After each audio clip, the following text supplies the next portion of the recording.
ବିଲୁଆ କେତେବେଳେ ମୁହଁ ନା ନିଲିବେ ନାଇଁ ହଇରେ ଟାଇଚିନି ଧାନ କଲି ତ ତୁ ଗଲୁନି ଦିଆଳି ଧାନ କଲି ତାପରେ ବି ଯାଇକି ପହଞ୍ଚିଲୁନି ଧାନ ରହିଲା ବେଳକୁ 3ଟା ମାଇକିନାକୁ ଆଣିକି ପଇସା ଦେଇକି ଗାଁରେ ଦୁଆଇଲି ସେତେବେଳେ ବି ତୁ ଗଲୁନି ତାଙ୍କୁ ତମର ଡାକିବାର କିଛି ଅଲଗା ଉଦ୍ଦେଶ୍ୟ ଥିଲା ବୋଲି ତମେ ସ୍ତ୍ରୀ ଲୋକମାନଙ୍କୁ ଡାକିଲ ଆଉ ମୁଁ କାହିଁ ସେଠିକି ବିଲରେ ବି ଯାଇଥାନ୍ତି ତୁ ଶଳା କଣ କହୁଛୁ ମୁଁ ଧାନ ରୋଇବା ପାଇଁ 7ଟା 8ଟା ଖଣ୍ଡେ ରସିଆନ ମଗେଇଥାନ୍ତି ତାପରେ ତୁ ଯାଇ ପହଞ୍ଚିଥାନ୍ତୁ ବାପା ଏଠି ତମେ ବିଶ୍ୱାସ କରିବନି ମାନେ ମୁଁ ଭାରି ଖୁସି ତମ ବାପା ଭଳିଆ ହବ ତମ ଦିଅ ଚଉଛି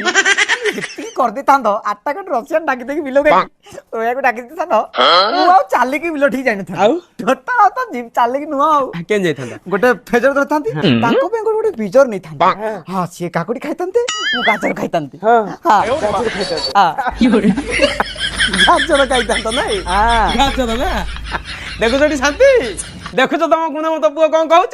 କହୁଛି ଗାଜର ଖାଇଥାନ୍ତା ହଇରେ ଶୁଣ ଧାନ ବିଲରେ ପଶି ପଶିକି ଧାନ ବିଲରେ ଖଟି ଖଟିକି ପଖାଳ ଖାଇ ଖାଇକି